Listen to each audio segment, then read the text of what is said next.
Hey, good morning, evening, afternoon, whatever time you are watching this. We're back with another Nate's Greats. Today happens to be St. Patrick's Day, wearing a sweet Thin Lizzy shirt in honor of such an occasion. But we're not going to talk about Phil Lynott and the Boys today. We're going to talk about the 1993 masterpiece, Waiting for Herb by the Pogues. And I'm sure you're wondering, wait a minute, Nate. This album features someone else on lead vocals, and a lot of people get confused and they think Joe Strummer from The Clash sang on this album, but I will explain to you who sang on it, and more importantly, why it's my favorite Pogues album. This is a great album for St. Patrick's Day, or just when you want to get interesting alternative sounding music that's not quite alternative sounding, combines the Celtic motifs that you're used to hearing from the Pogues, as well as adding some punk rock flair and alternative rock flair. Now, I will explain. The year before this, the album, or a couple years before this, the album Hell's Ditch comes out, and that is the final album with Shane MacGowan. Shane is kicked out of the band basically for his drug and alcohol habits, which, if you look at interviews from around that time, Shane's a total mess. And they ousted him. They get Joe Strummer to do a live date tour with him, basically to help out as a favor for the band. And then the whistle player slash T tray head bashing percussionist, Spider Stacy, takes over on lead vocals. And there's an element of fun and gravitas. He has a raspy voice, but he doesn't really have the presence that MacGowan is known for.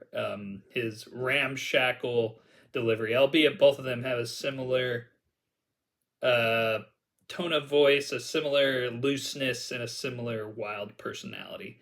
But I really love this album. It's my favorite, actually, from the Pogues, which is a controversial opinion, but I just like it because it's different. But anyway, we'll start it off. The first track is Tuesday Morning. It's my favorite Pogues song. It was the last song of theirs to be kind of a hit, if there ever was such a thing. It hit on the Billboard charts. There's actually video of them playing this on Late Night with David Letterman on YouTube. And it's a great song. Good bass part. Spider sounds good singing. The rest of the band absolutely killing it. Good stuff. Very similar to The Clash. So if you like The Clash, you might like that song, and you might like this album. After that, you have Smell of Petroleum. Interesting song, kind of bluesy. Following that, you have Haunting, which is this slow, melodic song. Good harmonies from the band. It does have a haunting kind of mysterious quality to it. Once Upon a Time is after that. Beautiful, beautiful ballad. Love it. Spider sounds great singing this, and it's an amazing masterpiece of a song. After that, you have Sitting on Top of the World. Reminds me of kind of a guy talking about his problems, his issues with how he dislikes society, and he's kind of lamenting over the troubles in the world. After that, you have Drunken Boat. Interesting song, very unique, even for the Pogues, which is honestly something I wouldn't even say. After that, Big City, kind of a bombastic tune, almost has like a rockabilly feel.